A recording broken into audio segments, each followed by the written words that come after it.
When you want it the most, there's no easy way out. When you're ready to go and your heart's left in doubt, don't give up on your faith. Love comes to those who believe it, and that's the way it is. That's the way it is. Hello, and what is going on, my fellow Schwoke Lords? What is up? Welcome back to yet another episode of Cancel Schweezy, better known as the Lord's trademark favorite podcast. What's going on, everyone? How's it going? Is everyone having a good week so far? If you're watching it on or listening to it on Wednesday, are you having an okay week? Are you doing okay? Are you doing good? But you know, Somehow Palpatine returned. just found that out, so I'm upset. No, but happy Star Wars Day. I decided to do it late this year because for some reason in my mind, I thought it was a better idea to do Cinco de Mayo for around May 5th instead of doing May the 4th be with you. So, yep, it's going to happen. Congratulations, you played yourself. So, yeah. But anyways, though, Star Wars, what does Star Wars mean to me? I don't know. I've been watching it since I was a kid. My dad liked it. He was the one who, he told me he saw what was Star Wars, which is now A New Hope, in theaters. Back then, it was just called Star Wars, and then they made a whole franchise out of it, so they renamed it A New Hope. So you could always say the original Star Wars or A New Hope. I think no one really gives a shit. That's like the one thing real Star Wars fans really don't give a shit about, because they obviously knew that there wasn't like a super fully developed world like it does now. Like, what mainly George Lucas focused on a lot was, he did a lot of the others. He did a lot of other stuff, but he mainly focused on like Luke Skywalker, Anakin Skywalker, So, I love Star Wars and I love it. And, I'm actually a crazy Star Wars fan for some people who don't know, because I enjoy Star Wars content. That's the problem. Like, the Obi-Wan Kenobi show, I thought was great. I didn't like the Reva plot, but I thought the show was fucking awesome.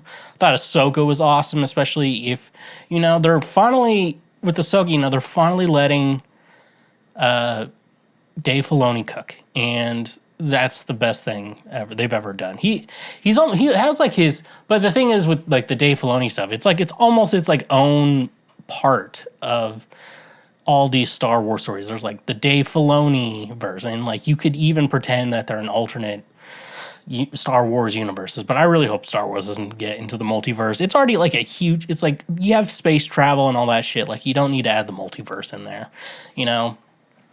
It's my opinion, but Star Wars is my culture. I just wanted to let everyone know that. Is there any Star Wars shit I really did not like? Because I even liked the Han Solo movie. Like, I liked the Han Solo movie. I didn't think it was the best Star Wars movie ever. It's like not every movie you have to see, like, you have to compare it to the best movie ever, Sometimes it's okay to sit down and enjoy a movie, and you don't have to necessarily walk away with, like, my life has been changed forever. Sometimes, like, sometimes movies are just, you sit down, you watch them, and you just enjoyed the ride. The ride might not be good, okay? You may not like something that happens, but how much shit in real life happens that we don't like, It's now, Dr. Phil here, it's all about change, you see, and, and accepting how life is gonna be, okay? And so when life be's like that sometimes, okay, it be like that, and that's okay, not everything's right. So now back to my original voice. So yeah, I think that's something important we all need to think about when we watch movies or content, It's like, I like the Marvel movies. I really hated Secret Invasion, but I'm going to talk about that. I'll probably get into that more during another segment in this very episode. But yeah, I liked all the Marvel movies. I didn't like Secret Invasion. That was the first Marvel project I was like, I do not like this. This is bad. It was the first time I was just like upset about a Marvel project. Cause even like people didn't like Ant-Man and the Wasp, Quantumania. They didn't like that because Kang died, I don't know, in some fusion reaction or some shit. I don't know. Science mumbo jumbo. And so they're like, how are you supposed to introduce your new bad like that? I'm like, well, it would be cool, not every Kang out there is the best one, Well, like you're expecting the big battle against Kang to be against the good ones. When you introduce the multiverse, there's going to be a lot of dud versions of you. I might be the dud version of me on this earth. It feels right. It feels like I'm saying that, and that's correct. So Star Wars is my culture, and getting into what is more important with Star Wars being my culture, that is my heritage, okay? So I know I hear all these rednecks talking about their heritage, and most of it sounds like bullshit to me. You're like, your heritage is owning slaves? Shut the fuck up. That's a human being, dude. You can't just own somebody. That's fucking stupid. Like for real, like even if you're like, well, they have to live under my control, I'm like, they're a whole. We're all just we're probably all computers in some simulation, obviously, but we're all kind of like a computer, and we all work differently, and we all have different if it wasn't for like all the emotions and shit, we'd be animals, Where am I going with this? Star Wars is Star Wars is my heritage, folks. My heritage is not your gosh dang prom dress. Sorry for the swearing. I know everyone hates the swearing on the show. It's like, can you really cool if you didn't swear? I'm like, shut up, C's. We all know what you're about. Going into a sad topic, so I'm gonna have a smile on my face while I'm doing this. So my aunt Judy passed away. For those of you who don't know, we were close. You probably didn't hear me talk as much as I usually do. And I think the mouse is dead. Wow. Okay, cool. I did not prepare for this. Episode today. So talking about my Aunt Judy. So my dad was one of those oopsie babies that like was born, like parents have their kids and are like, I think we're done having kids. And then instead of back in the day, I don't know, guys were like, vasectomy? No, I'm not gay. So, I think my grandparents had an oopsie baby. And so my aunt, she's like 16 or 17 years older than my dad. And then she, back then they used to pop out babies quick. So I have a cousin who's 2 years younger than my dad. And so like they, grew up together. And so, but like his kids are like, they're my first cousins once removed, but they're like my age, so they're like my cousins, and then, but like, he was more like an uncle, so it's like, it's just like all those weird situations and stuff like that. But she was always like a grandma to me. My grandparents, I think, on my mom's side, they all died before I was born, and then dad's like, they remember when I was like a baby, and then by the time I was super conscious, I barely remember them. So she was always like the. And then I grew up and I was like, oh, everyone kind of has, some people have young grandparents, It's like, it was like kids who had like a, like when you had a kid at 25 and then your kid had a kid at 25, like, it's like you're 50 and you're a grandparent. And it's not like, I'm like, that's kind of young for a grandparent in my opinion. But nevertheless, we moved, before she passed away, she was like in her 80s or something like that. So I think she just passed away in her sleep. Normal cause, she's having health problems for like the last 10 years. She's been living in a retirement community since like 2010. So that's like 14, maybe even before that. Like time, like around like 14 years in a retirement community, and stuff like that. And so, yeah, so she was old, passed away. And then, and you're just like, I thought she was going to pass away before my dad. So, and my dad just unfortunately from prions. And for a non-curable disease that you catch. So it was that was pretty brutal. That one hit me right in the gut. I'm close to my Aunt Judy too. So I hit it, like, you hear the news and you're like, oh, and like, it's like, you're like, you go for like the last like 10 years, just like any day now, we're going to get that. I'm going to get that message or someone's going to tell me, any day now. And then one day, and then it just, it's weird because then it doesn't hit. And then Like, so you don't, like, really process it. You're, like, going to the funeral and everything, and then your fucking cousin decides to give a very heartwarming, speech at the funeral, and about her being a little butterfly, and, like, you know, she saw a butterfly outside, and she's like, she's watching over me, and I'm like, God damn it. And then but I love my Aunt Judy. Every time I was in St. Louis, I always went to see her as much as I could, you know, always buy her food, and she's like, no, let me buy. And I was like, no, I'm buying. My dad's gonna be annoyed.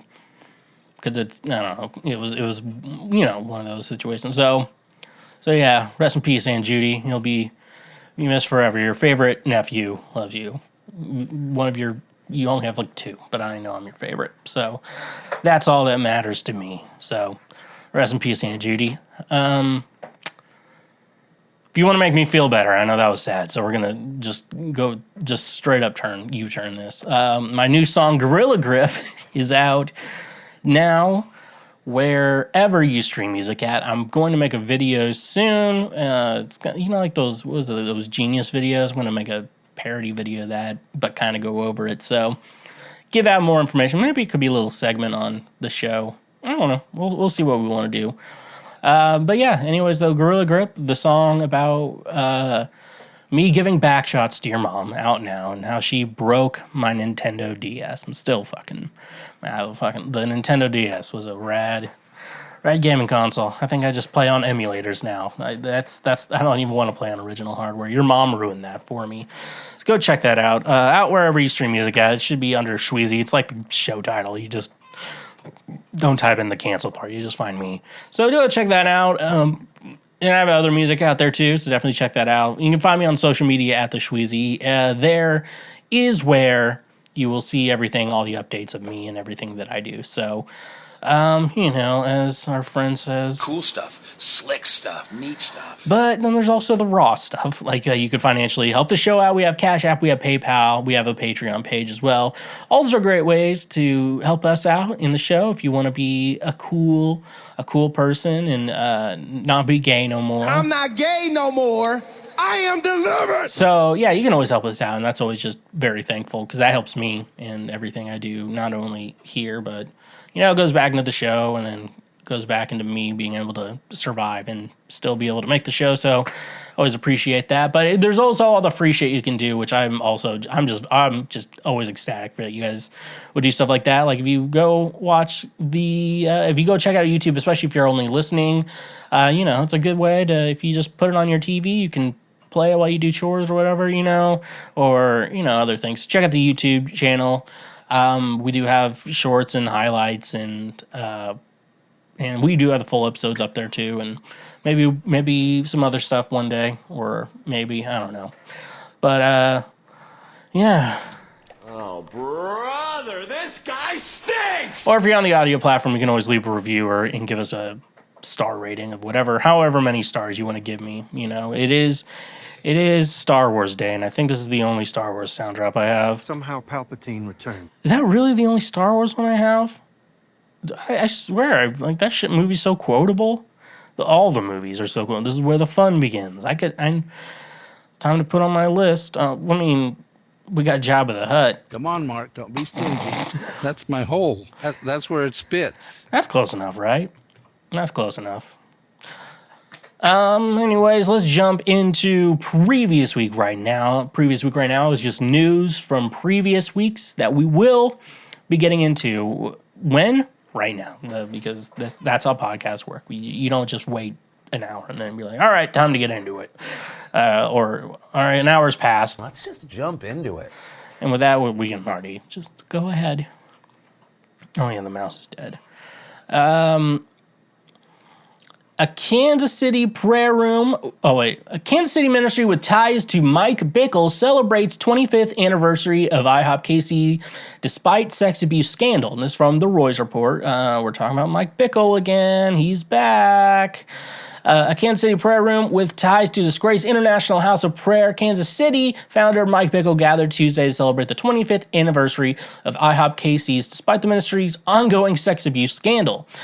Hope City, a prayer room, community center, and church, is led by Bickle's sister, Lisa Stribling, and her husband, Ray. According to a leaked recording of the ceremony, Lisa Stribling and her son, Richie Bickle, spoke at the event. Stribling praised Bickle and upheld the so-called prophetic history of IHOPKC as a reason to keep the 24/7 prayer ministry going. Doesn't matter if the lights are out and we have a candle, we're going to be praying for revival until we see the things we've bled for come to pass, said Stribling. The event, which gathered more than 100 people, also featured videos of disgraced prophet Bob Jones and Mike Bickle explaining the prophetic history of IHOPKC. Bickle claims that in 1982, God told Bickle that he would change the understanding and expression of Christianity in one generation. The next year, Jones reportedly came to Bickle with a message from God that Bickle would lead young adults in a prayer and worship movement with strong ties to Asia. IHOPKC was officially formed more than a decade later on May 7th, 1999. Leading worship for the Hope City event was Misty Edwards, who reportedly confessed in 2021 to a year-long affair with former IHOPKC staffer Brent Steno. Edwards told him the affair began around 2014 when Prosh was still married to Bickle's sister, Shelley Bickle. There's a lot going on, dude. Misty Edwards, I can't even get into that. I'm too wrapped up in Mike Bickle. Mike Bickle did not attend the service, according to former IHOPKC student Rich Matthews, who was at the ceremony, but Bickle's wife Diane Bickle and sons Luke and Paul Bickle were there. Matthews told the Roy's Report. No one stated that Bickle has been accused of sexually abusing multiple women, including 2 who were minors. I'm reading this again. No one stated that Bickle has been accused of sexually abusing multiple women, including 2 who were minors, according to the recording of the service obtained by the Roy's Report. But Pastor Ray Mabian of Bethlehem Kingdom Center claimed at Hope City that Satan had tried to cut off IHOPKC's head because of the global influence the prayer movement has had. Because of the prayers that had gone forth in this city, the enemy tried to come and destroy the tabernacle of faith. Mabian said the enemy tried to come and he tried to cut the head off of what God has done in prayer. But I tell you this right now, it's not going to be forgotten. You can try to cut the head, but the head is not going to drop. It's going to keep right on going because that's what God is doing, is going to bring forth his purposes in Kansas City. Let's see, I'm just going through here, just Richie Bickle talking, a woman who gave a testimony talking to Bickle's family sacrifice, woman's like talking about his sacrifices. I just want to take a minute now and say thank you to the Bickle family. The woman said, I just want to say to the Bickles, thank you for the way you laid your life down. Thank you so much for just being faithful to the Lord, because it has not only affected your family and a city, but I believe it affected a generation. IHOPK has previously stated that he has permanently separated from Mike Bickle, but Matthews, a former IHOPKC student, told the Roy's Report he believed this ceremony called that into question. The idea that IHOP is in any way clearly and permanently separated from Mike Bickle is absolutely ridiculous, Matthews said. The prophetic history was very soundly and strongly emphasized as a primary motivating factor for continuing. Last Sunday, IHOPKC's Forerunner Church pastor Isaac Bennett likewise mentioned the prophetic history in his sermon. Bennett urged the church to hold onto this history in the midst of not knowing what building we're in or the name of the ministry. We're sitting here today seeing promises that have come to pass before our eyes. Bennett said, we can't step away from this. I know that there's confusion. I know that there's pressure. The reason that we're standing for God's purpose isn't because of IHOPKC or Bob Jones or Mike Bickle. It's because it's in the Word of God. So I think that's as much that we need to read.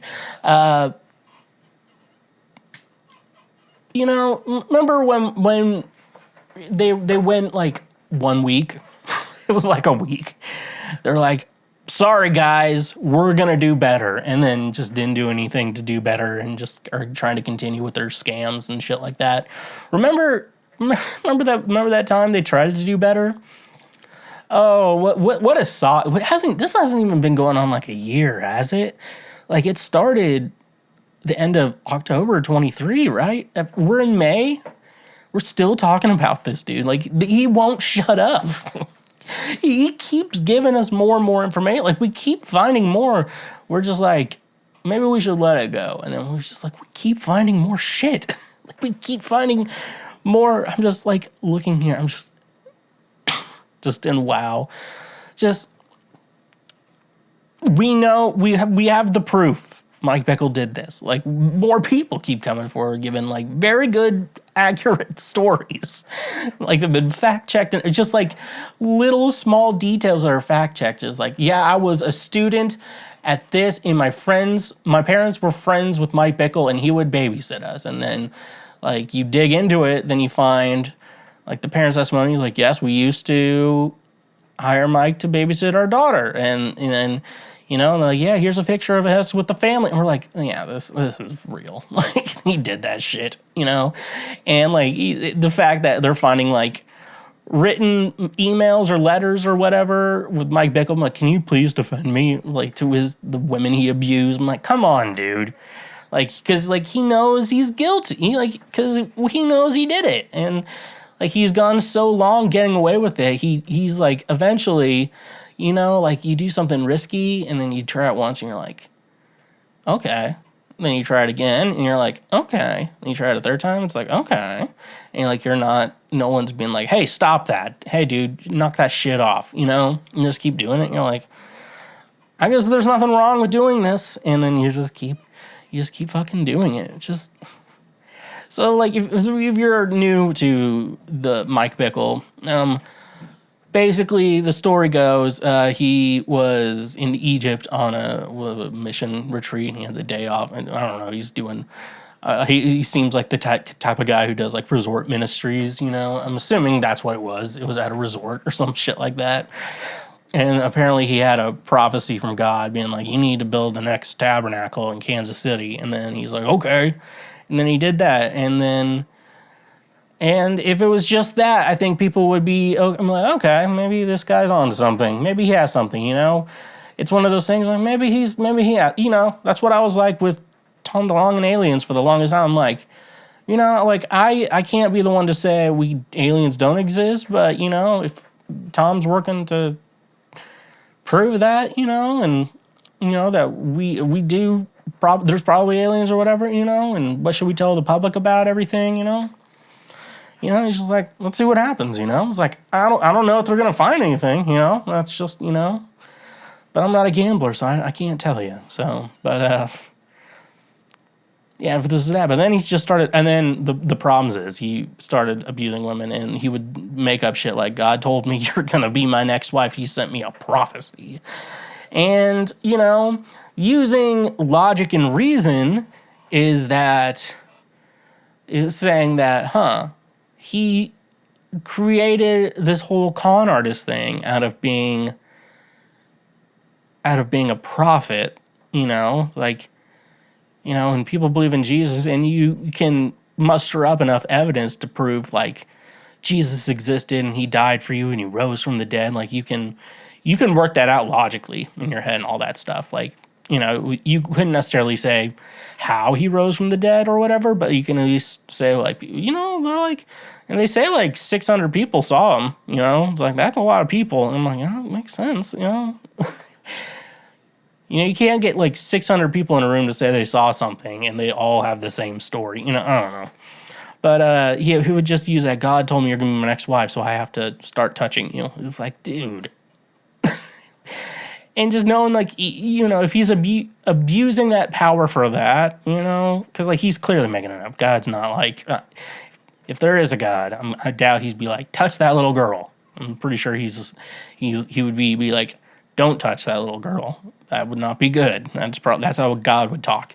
So I imagine God would talk to people and be like, don't touch that little girl. And just be like, it's like me around kids. Just don't touch that. That's how I imagine it. But anyways, though, what have we learned here today on this?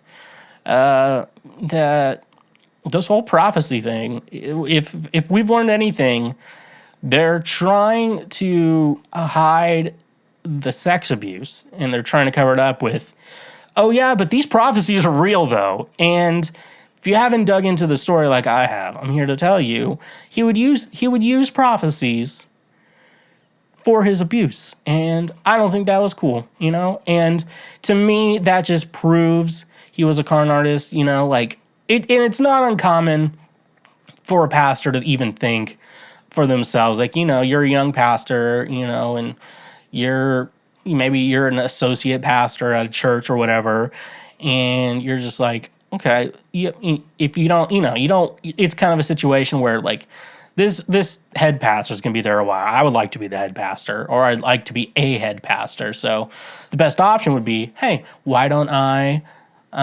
you would have to leave the church. You don't have to leave on bad notes or anything. You just be like, I'm going to go plant a church. You'd either plant it or become the head pastor, like a place with an opening or whatever. And so, you could do that. And so, like, his probably idea was like, I'm going to plant a church, but how am I going to sell it to everyone? And then that's how you get into all these cons and shit like that. That's how Christianity got into cons, Famous cult leader, L. Ron Hubbard said that if you want to make money, start a religion, or something like that. I'm paraphrasing someone else on what they said. And, it just sounds like he realized, being a pastor, that he could make a lot of money doing it and manipulate a lot of people into doing whatever he wanted them to do. And, you don't have to, you can manipulate someone to do a lot of things if you have a lot of money. Why don't you just do that? I don't know. It's one thing, like a pastor goes to see prostitutes, like the cheating on they usually have wives. Cheating on the wives is the bad thing, but like him going to the prostitute, it's not that bad. Like that's a forgivable thing, It's just the fact that he cheated, And this dude is the scum of the earth. But I'd love to talk to you, Mike. If you ever want to come and we do an interview, we can just do it on Zoom or something. We can always do that. But Mike. First of all, can anybody tell me what can I do with these ladybugs? We'll be right back. Are you tired of tossing and turning on a mattress that just doesn't cut it? It's time to upgrade to the ultimate sleep experience with Novilla mattresses. Novilla mattresses are designed with your comfort in mind, using innovative technology to provide the perfect balance of support and softness. Whether you prefer memory foam, hybrid, or inner spring, Novilla has the mattress to suit your needs. Say goodbye to the restless nights and hello to the rejuvenating sleep that you've been needing. With Novilla's advanced materials and ergonomic design, you'll wake up feeling refreshed and ready to take on the day. Plus, Novilla offers hassle-free delivery right to your doorstep and a risk-free trial period, so you can sleep easy knowing you've made the right choice. Transform your sleep experience today with Novilla mattresses. Visit novilla.us to explore their range of premium mattresses and start sleeping better tonight. Using promo code Schweezy or the link in our description, you can save 10% on any purchase through Novilla directly. Ready to transform your sleep experience? Visit their website today and choose the Novilla mattress that suits your needs. Your journey to a better night's sleep starts with Novilla mattresses. Try out the mattress that your mom tried out last night. Nice. And a reminder, when you use our links, you directly support this show. Hey fitness enthusiasts, are you ready to take your workouts to the next level while making a positive impact on the world? Introducing FNX Fitness, the ultimate destination for high quality supplements and gear that fuels your body and supports your fitness journey. But here's what sets FNX apart. For every purchase you make, FNX donates clean water to communities in need around the globe. That's right, with every protein powder, pre-workout, or apparel item you buy, you're not just investing in your health, you're also helping provide clean, life-saving water to those who need it most. From performance-boosting supplements to durable workout gear, FNX has everything you need to crush your fitness goals while making a difference in the world. And with their commitment to quality and transparency, you can trust that you're getting the best products on the market. So why settle for ordinary supplements when you can support a company that's making a real impact? Head over to fnxfitness.com today to shop their incredible selection and join the movement for a healthier and happier world. Using our link in the description, you can save 15% off your order with FNX Fitness. And remember, when you use our links, you directly support this show. Is Marvel back? And I think that's the main question I want to ask here today. Is Marvel back? Secret Invasion, the show Secret Invasion, was garbage. And it was a horrible movie. Actually, we should go back further. Let's look at the movies last year. So Ant-Man and the Wasp, I like that movie. I thought that movie was fine. I would say I enjoyed it. It just, I think after everyone's just expecting, every movie to be the best movie they've ever seen. And I don't think that's necessarily the case. They released Secret Invasion. I think Secret Invasion was after that. And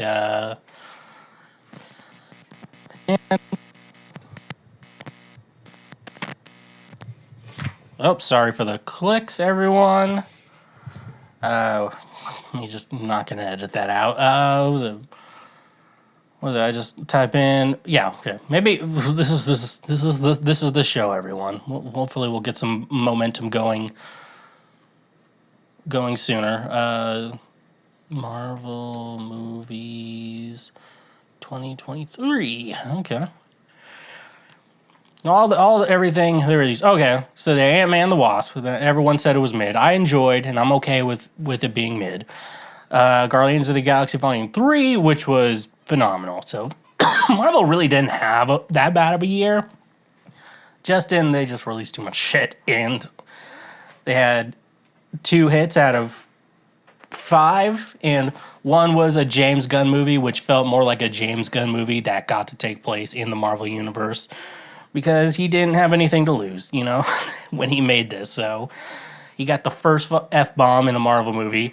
And so we had Guardians 3, great. Secret Invasion, literally the worst Marvel property. Like, everything else has redeeming qualities to it, and there's some entertaining moments, I don't even think this show even had... Like, it had a couple good acting moments with Sam Jackson and Don Cheadle, but, besides that, those performances weren't good enough to justify how bad the show was. So, I just can't... I'm still upset about Secret Invasion. It's almost been a year. We got Loki Season 2. Banger. They hit it out of the park with the first season. They just kept on going with Season 2. And just the thing with that show... you can make a good guess of where everything was going. Like, when you watched Quantumania, you're like, well, we know Kang's going to be, a big bad in the future, so this guy has to be pretty tough. Like, Ant-Man might die. And it seemed like he was, and then they decided not to. Stuff like that. And so, yeah, that movie... you could kind of tell, okay, there's something with Kang going to go on. That's going to continue in another movie. So you saw that, and you saw it in the post-credit scene. Guardians 3, you didn't know where that movie... Did I fart for the first time on this show? I think that was my first fart. I hope that got recorded well. Guardians 3, you didn't know where that was going, because it seemed like the end of this trilogy and these characters. So it seemed like James Gunn was wrapping up a story. Secret Invasion... you could kind of guess where it was going. Skrulls are going to take over humans, and we're going to see the repercussions of that. Some other time, not in the show, the best part of the show was, the end. When, humans were, just attacking anyone that they possibly thought was a Skrull. I'm like, oh my god, that would be the show. Then, yeah, like Loki Season 2, you didn't know where that show was going. That's what I was building up to. You did not know where that show was going to head. You're just like, okay, Kang's going to be involved, but how? Is he just going to, go full throttle? We got to play the note. Let's go full throttle. With Kang, or what are they going to do? And, the show kind of wrapped up Kang wasn't a threat anymore, and I don't know if that's the case. I hopefully think what they're saying is that particular type of looking Kang the Conqueror is taking care of those, and the other ones are not. They're hiding somewhere. It's the multiverse. You can do whatever the fuck you want in the multiverse. In the multiverse, where you can do whatever the fuck you want. I'm hoping I'm going to save that, and hopefully I make something out of that. Yeah, and so, yeah, you did not know where that show was going. It ended with the life tree, which was cool. Brings him... Because the show seemed very... it was a Loki show, but like it didn't really focus on like the Norse mythology of Loki. It just made a whole ass new story. And that was the thing. Like you don't know what the fuck they're gonna do with this. Then we get to the Marvels, which I liked a lot. And my mommy, Brie Larson, she was in the movie. And so I love that. And when I went to see it in theaters, there were like 4 other guys in there, and we all kind of looked alike. You know, I'm maybe not like we're not like identical, but like we had the same vibe. So she has a type of fan. And then we got What If. That just kind of ended the year, and I liked What If. I love superhero and animation. I think it's a good medium. I love live action movies. Don't get me wrong, but I think the animated medium is where we could really see some shine going into all of like these superhero stories. But I don't know. I think people see animation, they're like, that's for fucking kids. I'm an adult. I'm an adult. I finger bang. I don't fucking watch cartoons. But no, season 2 is really cool. And the concept of What If is taking Marvel stories, like even in this case, it was in the comics, it was taking these Marvel stories or these Marvel characters and then adding a new twist to it. Like, what if when Star-Lord was supposed to be picked up from Earth, instead T'Challa, the Black Panther, was picked up and he became Peter Quill, basically, or whatever. It's like interesting to see those stories. And this show like really brought some new ideas, some old ideas, and really made it fucking go together. And I thought that was rad. So then we get into this year, and besides Echo, which Echo was, we're going to set up Kingpin, and the whole show is, we're going to set up Kingpin in the Daredevil show, and maybe Spider-Man. Probably Spider-Man. We get to X-Men 97. Now, X-Men 97... kind of a curveball. It was with Marvel Studios. It's Marvel Studios is making it. It's not like Marvel Studios with fucking Sony making goddamn Madam Web. She was in the rainforest studying. She was in the forest studying spiders. I'm like, Oscars right there. We 97. So it was the X-Men 97. It was the X-Men show from the 90s. It aired on Fox Kids. That was this X-Men, and it was just a fucking great show.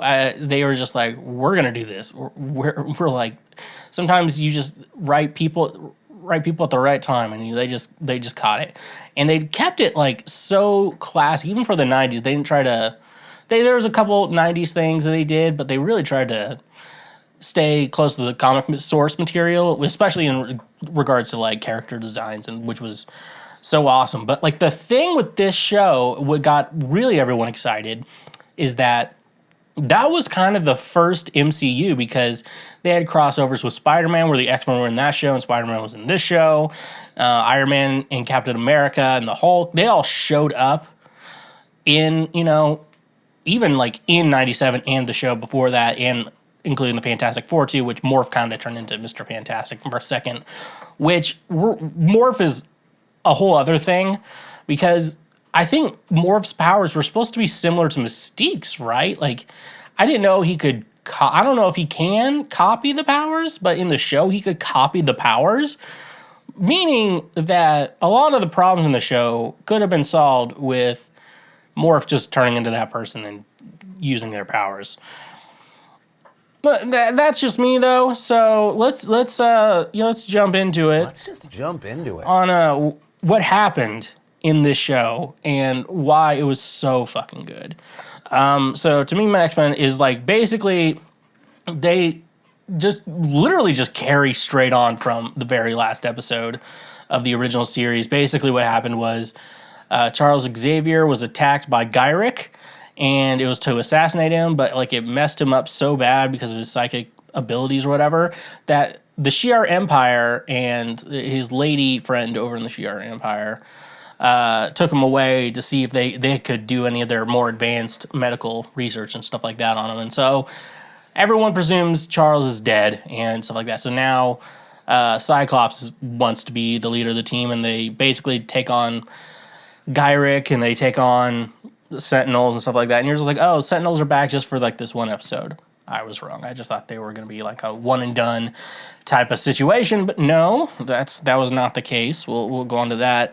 And, you know, they're looking for Trask because he invented the Sentinels, and we're like, something's going on with these Sentinels. And basically the Sentinels are these giant-ass robots, and eventually they become so advanced that they can basically just one-hand every mutant out there and, like, just fucking slay them. Like, they eventually, like, start being built with certain tech that Magneto can't do anything to them, and, like, at certain points Magneto can't do much to them with how they're made. And so in like their robots, so they're immune to telepathy and so it's crazy. And so yeah, and then find at the end of the episode that Magneto was in Charles's will, was left to be the leader of the X-Men. And assuming Charles's hope was that, you know, him and Magneto once had this dream that mutants could live peacefully, because, you know, it's a metaphor for racism in the 60s. That's, you know, that's the entire show. It's slowly, I assume it's going to become a metaphor for, like, being gay or trans or something like that. I think that's going to be when we start getting a new live adaptation of the X-Men. It's probably going to be in the vein of focusing more on LGBT, because that's just, because you have to make it for the modern times and stuff like that. It's just, you know, how it is. And not that racism still doesn't exist. It does, and it can still be a metaphor for racism. And that's, like, the original intent. But, you know, it's more for discrimination of any kind. You know, that's the whole thing. And that was Charles and Eric's original dream. So, you know, that's why, that would be my reason why, because, like, they have such love and respect for each other as friends. Like, even then, like, Magneto would put his beliefs aside that mutants should be superior to humans because in their world it's the next step in human evolution. Therefore, the mutants should be more powerful than the humans because people think the humans are a dying race. And in my mind, to be honest with you, if mutants had started existing and I wasn't a mutant, I'd be like, you know what? By the time, you know, I probably have the gene or whatever, or I'm going to procreate with someone who has the gene or whatever. I'm like, you know what? When it becomes that, when we get to that problem, I'll be dead for a while. Like, we just have to make sure we build a world, you know, for the most part, for our future generations, you know, like what Charles said, like, we can coexist, you know, we don't have to, like, fight to the death, you know, or whatever. So we get into episode 2 where Magneto's in charge, and, like, the UN wants him arrested because he's Magneto, and he just does, like, he's not, like, the thing with Magneto, why I love Magneto so much is I don't consider Magneto a villain. Magneto being a villain doesn't register for me. What I see Magneto as is someone who's willing to fight for his people, because a lot of times, like, he responds to, like, mutant attacks, and a lot of times, sometimes he's the little shit, and he knows when he's the shit, and he knows he did a bad thing, you know? Like, in my mind, Magneto is not a villain. He is a good guy who just is not doing the right thing for his cause, you know? He's just kind of willing to do the ends justify the means and stuff like that. And also being part of the Holocaust, he has a lot of, you know, he sees what can happen. He has, like, a different viewpoint than us. So that's what makes Magneto such an interesting character, because he's not a villain. He's just misunderstood and doesn't choose he chooses a different action than what would happen. You know, it's interesting. So he goes to the UN, goes to everything, and the Friends of Humanity, which is basically a terrorist group wanting to destroy mutants, kind of like the Brotherhood of Mutants, kind of are terrorists in regards to humans, you know, in their minds. So in this attack, this dude, like, fires this gun that takes away Storm's powers. And basically Magneto's just, like, he escapes from his little mutant suppressing thing, and, like, he just, like, lifts everyone up above the earth, and he's like, this is the shit. You guys are the fucking shit. And, like, we're all so insignificant. It's like, why care about this? And let's just all live in peace and stuff like that. And so, yeah, they live in peace, and the UN's like, we're going to recognize Genosha as a nation and add them to the UN, so, you know, we're making peace with everyone, because, you know, if you don't have, because, like, the thing with why I think Charles is correct in his viewpoints, and why I understand Magneto, but I believe in what Charles is saying, why I believe that, is because the evolutionary idea is that since the mutants are the next step in human evolution, that they're going to wipe out regular humans and it's going to be genocide, where probably what would happen is everyone would become a mutant over time and eventually get that or not have powers or what, or be a mutant and but not have any significant powers or whatever. You know, honestly, that's kind of how it would be. So, like, if you think about it as genocide, yeah, it's bad. But when you think about it, you know, that's what Charles's mindset is. He's like, it doesn't have to be genocide, you know?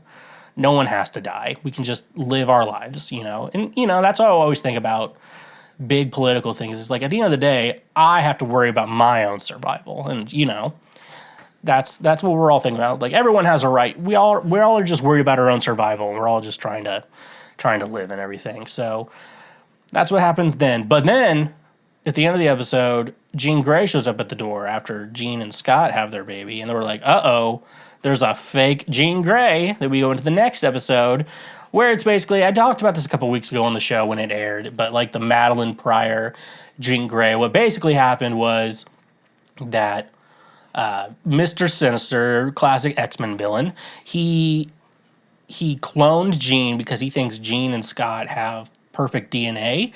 Then he swapped that gene out with his own gene and kept the original gene in his lair or whatever. And then she went and they lived a life, but they all have like the same memories because they're the same brain. It's weird mutant logic, you know, in the show. And so what would happen is Scott and Jean would have a baby, and then once the baby's born, then he can like use his mind control diamond thing to take over Madeline and get the baby and stuff like that. And so they all have a thing, and they fight the Goblin Queen, and then they break the spell, and they rescue Baby Nathan.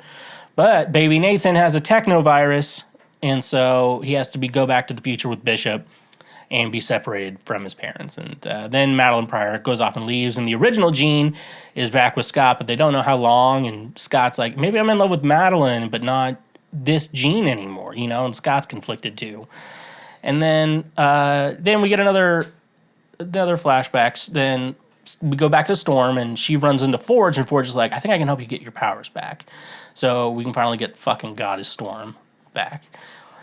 Half of the X-Men, I'm thinking about like when they get the X-Men in the MCU. I just gotta say Marvel. I don't even care about the actor. Like, maybe make Aurora, Storm, and Rogue. Just make them really hot. You know, they don't even have to be good. They just have to be hot. That's my opinion. For a good X-Men, that's my take on it. What would make a good X-Men movie? It would be make Rogue and Storm hot. That's all we ask. So then we get into Motendo, which was just like kind of a filler episode, but you know, that's kind of the original series too. You'd have like an episode of like a one arc adventure, and then 3 episodes of the same story, or from the whole season be a whole story arc. Basically, Jubilee and Roberto, aka Sunspot. Basically, in the original show, every good movie or show kind of has, like, especially if you start out, you kind of have like a character whose perspective you're following. You know, you're third person, but you're following one person's perspective, and so you're kind of seeing it that way. And in the original show, it was Jubilee, but now this is kind of a new show, but also a continuation of an old show. We're going with Sunspot as like the character we learn about everything who the X-Men are from this point, so you don't have to just have like 5 solo movies to say it or whatever. They get trapped into a Motendo, which was like a combination of, which it looked like a combination of like an SNES and a Dreamcast like put together, and Motendo being Motendo, you get the point. So she fights Mojo in a video game, and then she wins and meets her older self, and blah blah blah. That was that.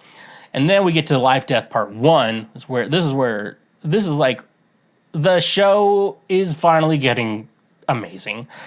So Forge tries to get Storm's powers back, and at first it seems like it doesn't work, but I think Storm was in a weird spot mentally where she was suppressing her powers and not letting them loose or whatever.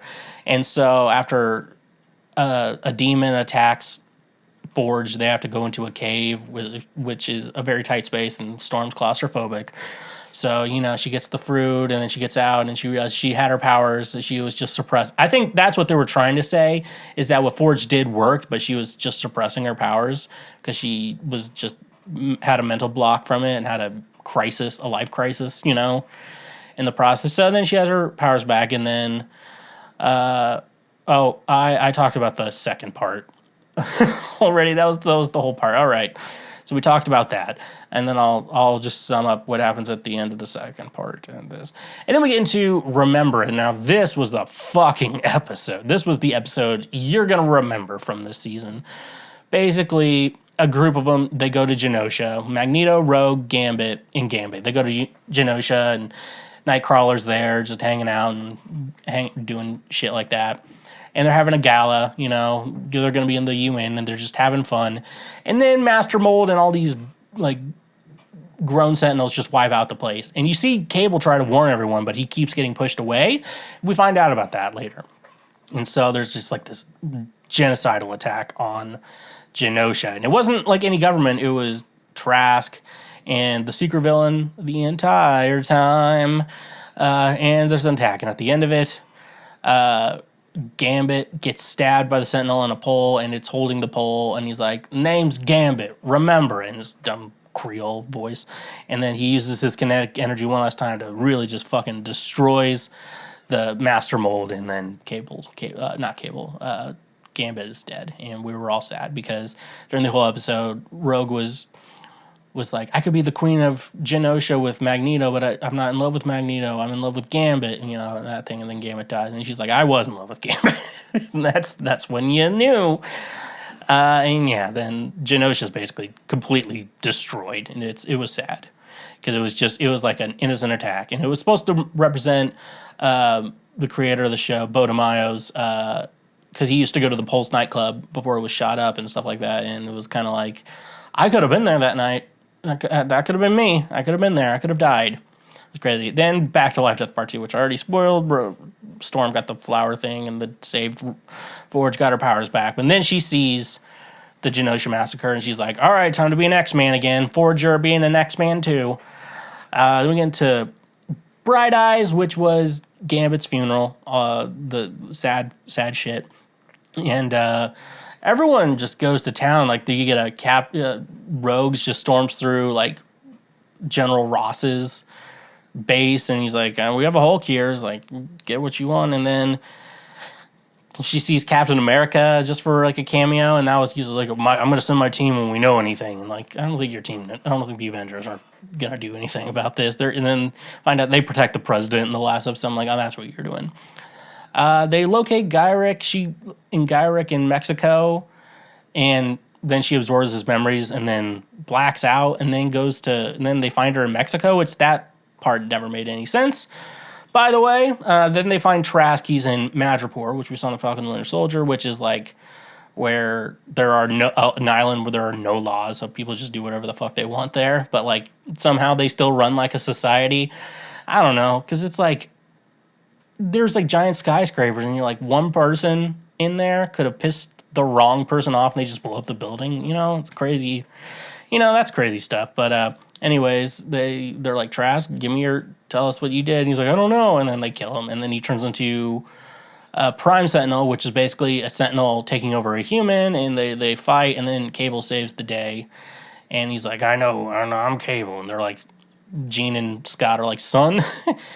And yeah, and then you find out Bastion's holding Magneto captive. And then, that's pretty much, yeah.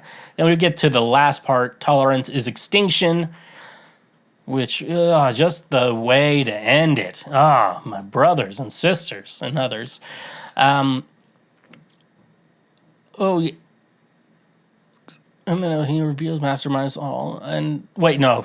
Yeah, so, just looking at my notes. So, yeah, the UN then exposes Xavier's survival, making it look like he faked his death for the X-Men's sympathy or whatever as a martyr, and then so they think that, and so that's what Bastion did. And then we learn what Bastion's true plans are. He wanted to exploit, he's creating all these major events in the world to get humans and mutants fighting, and then he turns everyone into like a Sentinel, and then creates this perfect society. Because in the original show, Master Mold was like, humans are mutants, and so he wants to wipe out everyone and create them in his own image. You know, crazy shit. Not not a metaphor for anything. And so we learned that, and so then Bastion turns on all his Prime Sentinels that were like Russian sleeper agents or whatever, and they like go in and like they start attacking and everything.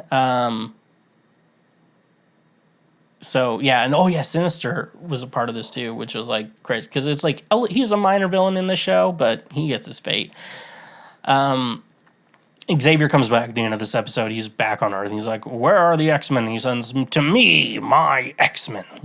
Like the classic Xavier. Oh, brother, this guy stinks! So yeah, they decide to. Oh yeah, and before that, the end of the first episode, what happens is Magneto escapes from Bastion, and it kind of seems like it's Bastion's plan. And like he goes to like the South Pole, and then he just shuts off the magnetism of the Earth, and he's like, now no one has electricity. So I'm like, crazy shit, and they're like, Magneto was right.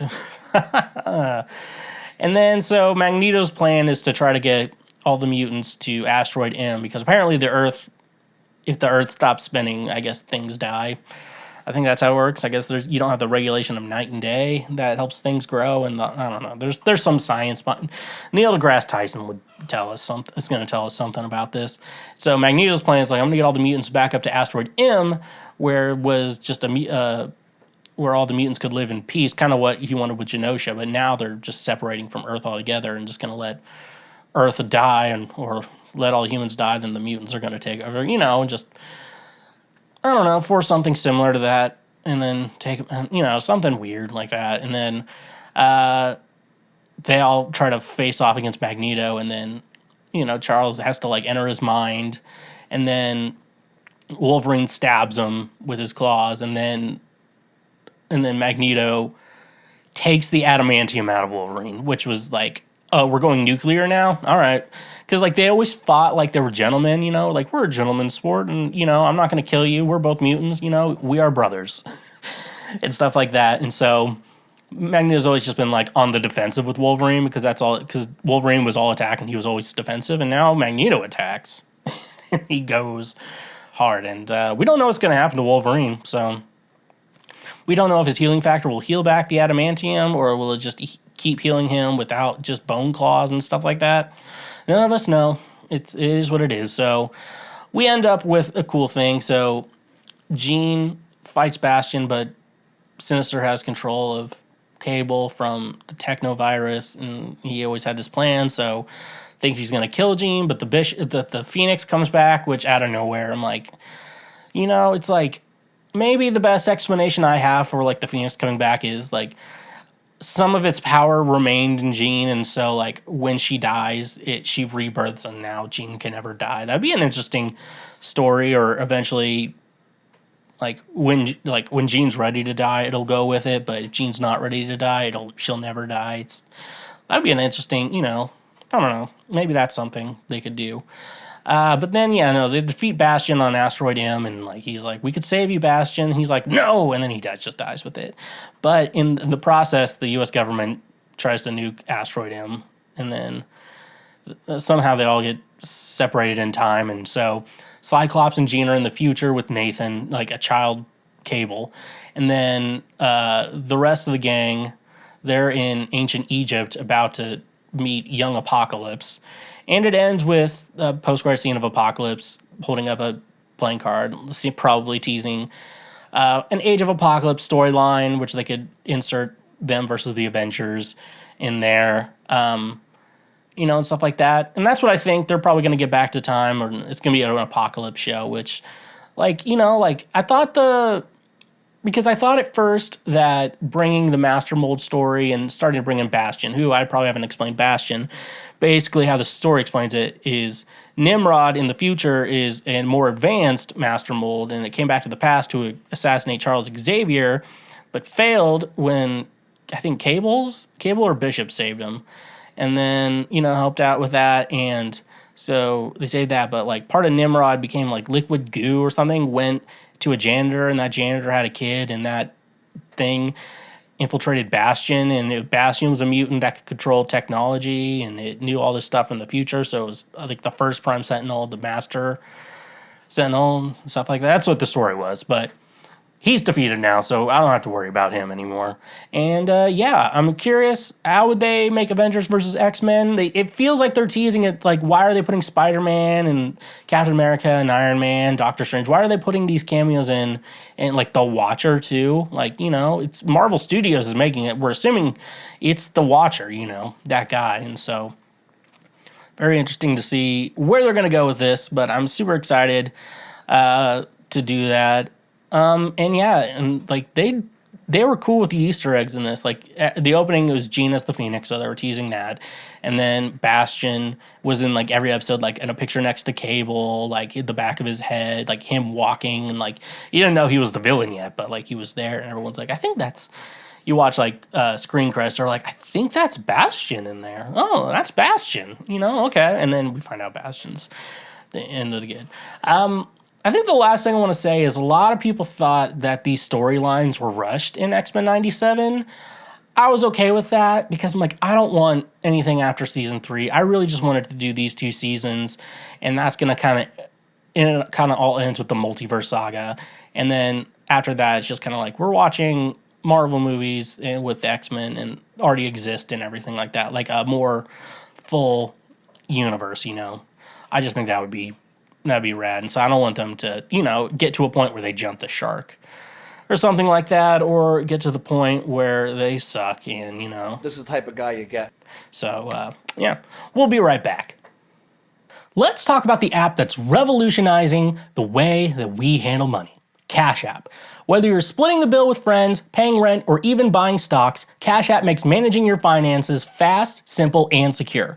With just a few taps on your phone, you can send money to anyone, anywhere, instantly. But Cash App is more than just a money transfer service, it's also your gateway into the world of investing. With Cash App Investing, you can buy and sell stocks, Bitcoin, and more, all from the convenience of your mobile device. And here's the best part. Cash App is committed to financial empowerment. That's why they offer features like Cash Boost, where you can get instant discounts at your favorite stores and restaurants, just for using your Cash Card. So whether you're sending money to family, investing for the future, or simply looking to save a few bucks on your next purchase, Cash App has you covered.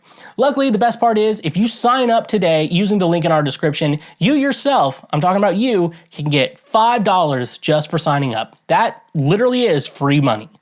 Cash App, the money app that works for you. And when you use our links, you directly support this show.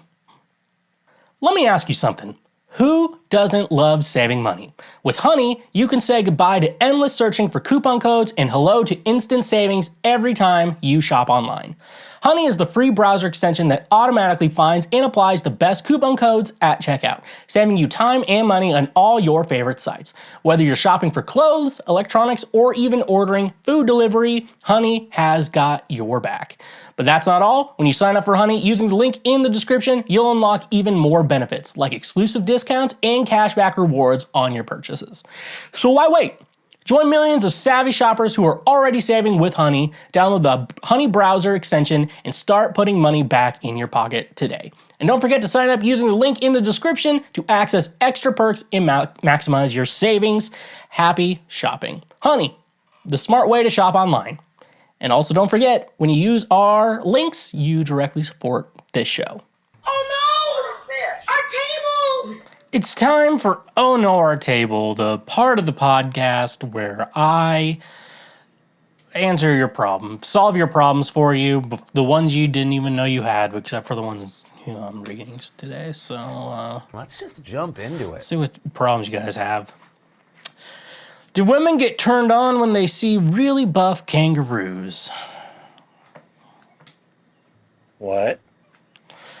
You know, it's just a fucking dumb question, dude. I can't believe these people like this exist in the world, you know?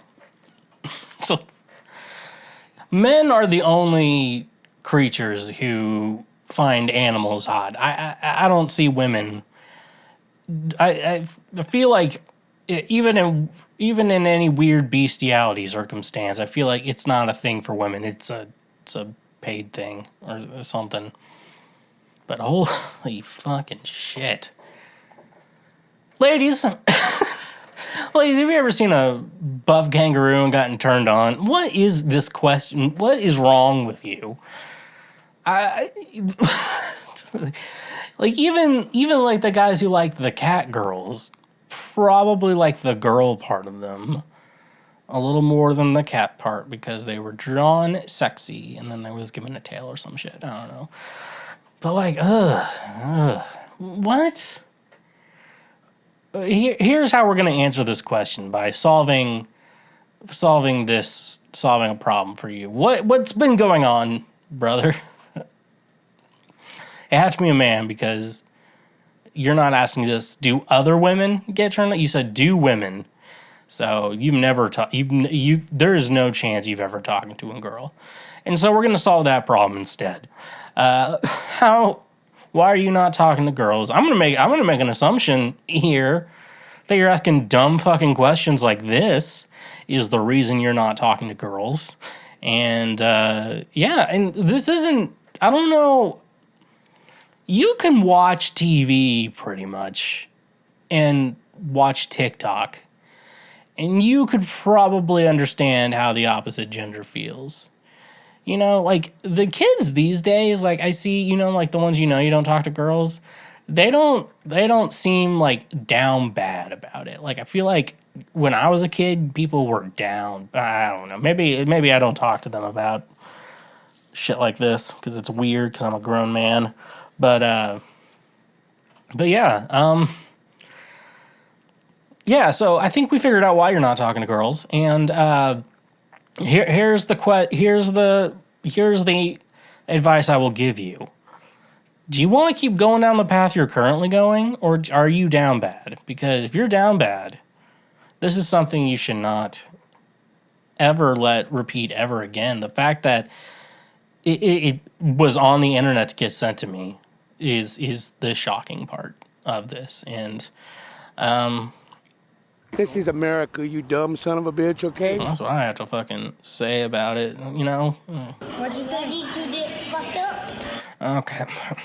Should I text her? Okay, let's get more context into this. First, we talk time to time, but I always have to initiate the conversation. Should I wait for her to text first? Am I being annoying? Okay, this is an interesting predicament, and guess what? No answer is the right answer. There's gonna be no correct answer except for what she actually feels about you. So talk from time to time, but it never initiates more of a conversation. Should I wait for her to text her? Why don't you just... Okay, so if you initiate a conversation, she does reply to you, which means there is some sort of... There's something there that doesn't say she's not interested. So, like, you have... So, like, at this point, we're figuring out, is she interested or is she not interested? And so, in my mind, I think your best course of action would be, now call me old school for this one, ask her out on a date, okay? See her in person. And that way, when you see her in person, you can understand, look at her body language, unless you're a little, I don't have a good... I'm not gay no more. I am delivered. It's not gay. It's not the word. I just thought that was the best sound. But, like, yeah, I think you need to, instead of just trying to initiate text conversations, actually initiate spending time with them in the real world. And that's going to be the best way to understand. Because I think at this point, you're wondering, should I even continue to talk to her? It's like, try to see her in person. Unless you live far away, then like all you're going to do is talk. Or maybe be like, figure out some sort of, if it's long distance, figure out some sort of event in her city. Get your own hotel room. Just get your own hotel room. Don't be expecting sex. If you really like this chick, don't be expecting sex. It might happen though. So that's why the hotel room's nice, because you have a place to stay. You don't have to like stay with her or some shit. And so if she's like really not interested, you're not stuck at her house. And like, you know, be like, a band I like is going to be in that city. Hey, do you want to come to the city? I'm going to stay in the city and get a hotel. You don't have to stay there, but you know, you can go and if you get a couple drinks in there. You know, I'm not saying, you know, okay, that's gonna be, you know, but yeah, I think that's what you need to do. Ask her out in person and figure out a way to make that possible and make a date out of it, you know. And you should have fun, you know, talking to the king here, you know, or whatever. Why does it seem like so many people online can hardly spell correctly anymore? I'm not talking about perfect writing. I know some will try to correct me, but it's alarming how many people can't spell basic words. I understand typos and autocorrect mistakes, but some genuinely think the wrong spelling is correct. I'm here to tell you, as an educator myself, I'm here to tell you, I don't even know what I was trying to do, that you would be surprised. And I've worked other jobs too, but I gotta tell you, you hear like the statistic, like 20% of people in the world are illiterate. What's the term? How many people in America are illiterate? And we pull okay, you know, illiterate. So it's saying 21%, and and this is like, I don't know how they do these, but they basically say like 21% of Americans. This is just America, all right, and we're supposed to be like the best of all of them because sometimes we are, sometimes we're not. We're definitely not all the time, but sometimes we are. We're good at winning wars and stuff. So just like thinking about that, and 21%, like that's close to 1 in 4 people. Like it's not exactly that. It's close to like 1 in 4 people can't read. And when you say illiterate, it doesn't just mean like, oh, they see a word and they're like, don't know what that means. It like means stuff like it means like they could read like a menu or like movie times or whatever, but like ask them to read a book and they can't do it. Dude, like it's surprising. And like, you know, my mom's like a first grade teacher and she's all into like the reading shit. So like that, I'm like, I just don't know how you can like get to a point, like, you know, not a lot of people, there's a lot of people out there who didn't finish high school, like still surprisingly. Some of them have made it work and some have not. And you're just like, oh yeah. And like, you know, construction, I don't want to be mean to construction workers, but like, there's a reason they are able to hire like immigrants who don't speak any English and, you know, can do the job. You know, I'm not trying to say those guys aren't smart. I'm not saying anyone, you know, I'm just saying, if you want to, I mean, like, when you can't read and you need to make money, those are the jobs you go in. Those are a job possibility. They're not like hopefully they're not like the foreman or like the guys who are like, hey guys, we need to make sure we build this building so it doesn't collapse. You know, they're not one of those guys, but they're like, you know, working like the back rooms of stores and stuff, kitchens, you know. And I'm not saying all those guys are, but I'm just saying it attracts those kinds of people. Because it doesn't require reading. And yeah, and you know, working in call centers, working in customer service and teaching, like it's very surprising. Like you think, I don't know, you just grow up and you just think like, oh, everyone reads, you have to read all the time. You like, you know, you have to read things at Walmart or read movie things. You just like, you know, I see words together and I just automatically read it and interpret it in my head. So like, it's weird that other people can't do that. To like, for me, it's like, it's right. I know like there's dyslexia and other shit, but like people who just like, I just never learned, you know, it's like, man, we had it in school. I just kind of got by, kind of, you know, I just figured it out. I'm like, respect. But yeah, that's a weird fact to think about. Like it's close to 1 in 4 people. Like probably it's a different number, but pretty close, maybe even 1 in 6 people. Like that's crazy. Like you go into a classroom or whatever, like you think about like there's 12 kids, like 2 of those kids can't read probably. Like that's a possibility. Probably not. It depends on where you live and everything like that. messed things up with a girl I really connected with. All right, let's change the subject real quick. I met a girl on Hinge 3 weeks ago. We went out for drinks at a trivia night, hit it off, and kissed at the end. We went out 3 more times that week, had sex each time.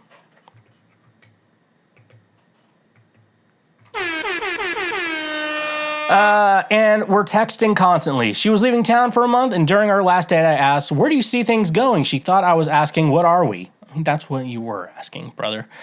Which she felt was too soon. I clarified that I just wanted to know her goals, but she later brought it up again. While she was away, we texted all the time, and I started to catch feelings. On a bad day, I checked her Hinge profile and saw updates. I texted her that I felt offended. She said her friends had updated it for fun. I dropped it, but she then said I was rushing things and ended it. How badly did I mess this up? Okay, I think you can recover from this, brother. I think you can recover from this. I feel like if she's putting out, I feel like most women, when they start putting out, that's a sign, like, because like realistically, we talk about like how many dates until you have sex rule, like not the first date, okay? Maybe the first date, sometimes the first date, but just assume. And this is for the fellas, just assume no on the first date. After that, though, game is game. Try whatever you want. And ladies, there's nothing wrong with being a whore. The sluts are awesome, okay? I feel like that's a good sign for you. The Hinge profile thing, so like say you guys were not anything serious yet. You guys didn't even go on this trivia date you went on. Like before that, she could have updated it then. Or like when you got her number and you didn't go on Hinge and then you went on Hinge again and saw it, it's like that could have been updated in between them. So there could be a reasonable explanation, if like, I feel like in an ideal world, if she does want to commit, realistically, like if you're committing to someone, you don't have dating apps on your phone. Like, that's usually a sign of I'm in a monogamous relationship. That means I don't have those apps even on my phone because I don't want to give my partner even the slightest illusion that I'm cheating on them because I want to maintain trust in this relationship. So I don't think you messed it up completely. You may have gotten mad at her. You can apologize, and say I probably overreacted to that. I really feel bad about how I acted, Just say that and then drop it, just drop it there. Apologize for that and just say, but I still want to hang out and see you. So, and then you have to have a real conversation, which apparently is the crux of this show, having real conversations being the answer to all your problems. Like it pretty much is, to be honest. And be like, but yeah, I messed that up and I understand if you don't want to see me again or whatever. It's like, but if you do, I don't want to see you. See, that's how you fucking do things. I don't know why people have so many problems in life, Not talking about me. We don't talk about my problems here. So yeah, maybe just apologize. And if you guys get to a point where you are serious, maybe drop it for like a week or two, and then if you guys really can rekindle this fire, what you can always do is go back and go ahead and update, one day together, you both can do it together. Both delete Hinge off your phones together and make it a thing that's how you can make it official and do a little fun thing. Like, and then make an anniversary out of it. Like the day we both mutually got off dating apps because we were ride or die for each other. First of all, ride or die, bitch. EPs by Mind out now, wherever you are. And my new song, Gorilla Grip, out now, wherever you get that. All right, how do I get a boyfriend? I am here for this. Feel like a woman, a real woman. I am 16 years old and have never been in a relationship before. All of my friends have boyfriends, and I get annoyed because that's all they ever talk about. It makes me feel like I need a boyfriend, so I came here and wanted to ask for advice. How do I get a boyfriend? I would accept anyone at this point. I'm so desperate to fit in. First of all, don't be desperate. You are like feel like a woman, a real. You're woman. a queen. Don't let anyone treat you any other way than a queen. Queen, okay. Next of all, you're 16. You get around to it when you get around to it. It's more important that you date someone you vibe with than anything. Really, I really do think that. Like that has to be the secret to even marriages, and like people change over time, and some people change into different people than the people they used to be who were in love with each other, and people grow apart, things like that happen, but like the real people are just someone like you vibe with, and you feel like we're going to change throughout our time together, but I feel like I always want you in my life, because you make me a better person, stuff like that. So, and you're 16, so once you get older, I'm that age now where I'm just be like, you're young, you'll figure it out. Some shit it's like me that has not figured it out. But anyways, what you need to do, like you're in high school, there's boys, okay? You don't have to go for the hot stud, just go for a nice guy. There's plenty of nice boys in high schools. We just need to us as the older generation need to do a good job at teaching about, like, it's weird. It has to be like a man-to-a-man conversation, like a woman can't do that, because I don't know, kids, man, I don't know, they're not going to listen. But, you got to be like, hey, when you're with a woman, there's something about, you got to respect her, you got to treat them about respecting women and stuff like that. Why we have to do that. I don't know why we can't just naturally do that, just naturally just think that way. Like we have to, like I've had talking tos, and I don't claim to be the best boyfriend to every woman I've ever been with, and I'll, if I made them feel bad, I'm sorry for that. How we ended, ? But if I was a dick, I need to fess up and take my punishment or whatever. Do that. Just find a nice boy, who respects you and just use your words and just be like, no, that's a no-go for me. Stuff like that. And you'll be good. That's all you need to do, ladies. That's literally all you need to do. There is someone out there for everyone. It's just open, they're available, That's the trick. Why do so many people still look down on trade workers? In my mid-20s, after struggling in school, I started a carpentry business, investing $150K and making $70 to $120K a year. At a barbecue, my girlfriend's friend criticized me for not having a real job and said my girlfriend deserves someone with a degree. I faced this judgment before. Despite doing well and being ahead of many degree holders, why do people still look down on trade workers and not realize how much we can make, especially with our own businesses? That is true. I'm definitely on your side. I'm someone who went to college and is a musician, so I'm in an art school, but that's the thing with trade workers. They're useful skills, and it's like we don't need more musicians in the world. We need music, but we have enough music. Like, no one has to. We're at a point in music where we don't need to keep making more. Like the fact we are, it's similar. Music is like porn. Like we have enough. We really don't need to make any more, but we're just going to keep doing it. We're just going to see what happens. And so like I don't need to be a musician, but I am going to at some point need a plumber when I clog the toilet with my big fat dumps. That is very true. So that's why I think trade schools are important. It's cool, I guess, if you want to live on a single family income. That's cool, I guess, for some people. I can't believe you'd want to live comfortably in a nice house, beautifully decorated, beautiful wife and wonderful kids. Unfollow on Instagram, please. Hang out with the crazy people who went to liberal arts college. That's where I'm with. Those are my people right there. It's like, I'm following you. You are out of your mind, and you are followed on Instagram. That is for sure.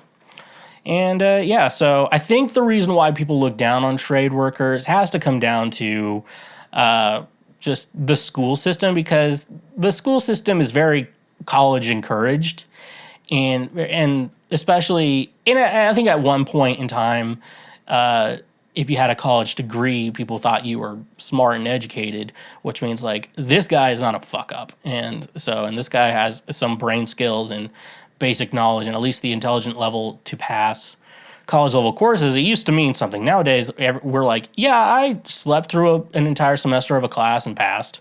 It's like, and you're like, oh, maybe college degrees aren't maybe the smart people don't go to college. Maybe just anyone who pays to go to college goes to college, you know? But like with trade schools, like these are things that people need. Like, yeah, I can go to college and, you know, become like become a lawyer or something, but someone's going to still have to help me when I clog the toilet and plug all the pipes up with my big fat dumps. So, yeah. So, I think it's just because schools, like, the teachers went to college, and so they're like, the college is important, guys, you know, because they're like, you have to let kids know education is important. And then we all went to college, and we were told, like, oh, since I went to college, I'm better than you, you know, and that's how they kind of framed it. It's a big propaganda campaign. But, yeah, trade workers, I think that's going to be the comeback, folks. Plumbers, big comeback coming for the career of plumbers. So definitely check that out. All right, and the last question we got here. Is lying about your age normal, or am I overreacting? I'm a 30-year-old male, and my 24-year-old girlfriend have been talking to that I've been talking to lied about his age. Mixed up, sorry. Claiming to be 26. Despite having plenty of time to come clean, he only admitted that his real age after 2.5 months of regular texting and video chats. We had been fighting, and I ended things due to long distance and different future goals. But when we reconnected, he confessed his documents were forged, making him feel younger. He insists everyone makes mistakes and deserves another chance. Given this isn't his first lie, I told him lying is a deal breaker. He doesn't understand why I won't continue talking to him. Am I overreacting? Yeah, I feel like there's a lot of lies going into this, and like, I don't know, when you see someone lying a lot, not the iPhone word. I'm not programmed. Thank you. Yeah, I feel like with an age thing, like we all just act, I don't know, sometimes we just say it for a dumb reason. When you get into a relationship, I don't think it's a good thing to say for relationships, you know, because it's like, a lot of people, like, trust is an important thing in any type of friendship, relationship, or whatever. And so, you know, you shouldn't lie to a date outright, but sometimes it happens for a dumb reason. And, you know, the thing you have to do is come clean very quickly because I'm like, I don't want to start anything on, because it's basically saying, like, I don't want to have any lies between us, you know, that's pretty much it. So I'm just going to come clean with everything right now. And yeah, and so if the timing has to be perfect on that, and if assuming the timing's good and it wasn't a big lie, I'm like 30 and I sometimes say I'm 27 as a joke. And then you're just like, okay, that's not too bad. But when I'm 37 and I say I'm 27, it's going to look really bad, you know, there's a lot of bad stuff. So it's like, he had forged documents too. Like, you know, that's also something.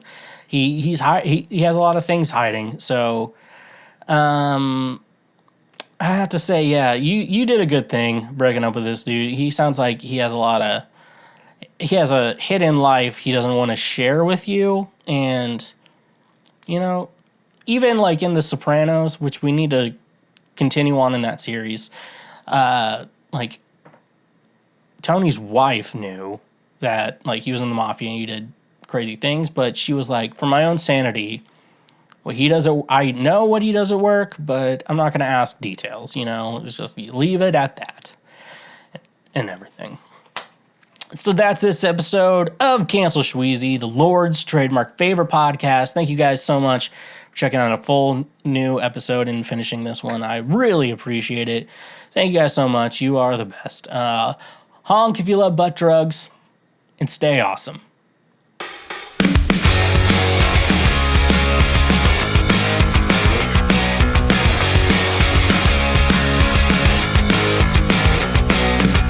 I saw the picture of her inside your house, and now I'm getting her to take off her blouse.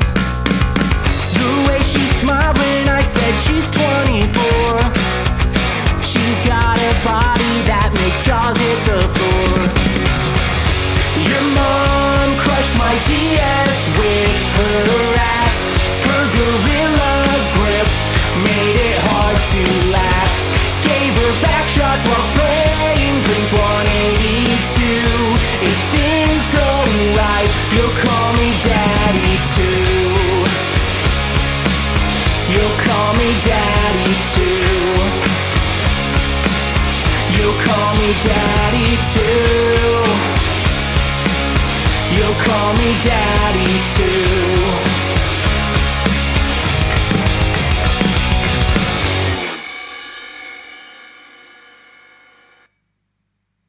go. You just finished a full episode of Cancel Schweezy. That means that I love you. And if you made it here, that means I love you even more. Because you finished the entire episode. You're listening to me talk right now. So you're still continuing to hear me talk. So that is awesome. I'm very happy that you listened. I'm very appreciative that you guys listened. Make sure that you're subscribed. It not only guarantees that you never miss an episode of this show, but you can see us in your feeds, whether it's on YouTube or any of the millions of audio platforms that we are available on. Make sure you're subscribed so you never miss an episode of what you're doing. And, make sure you check out our YouTube page as well, because if you're just listening, you're missing out on so much more that is also on our YouTube page. I personally appreciate all of your support, and I'm just happy that you are along for this silly type of journey we call this podcast. And thank you for subscribing. Just make sure you don't forget that. And thank you for being a part of my life. Thank you.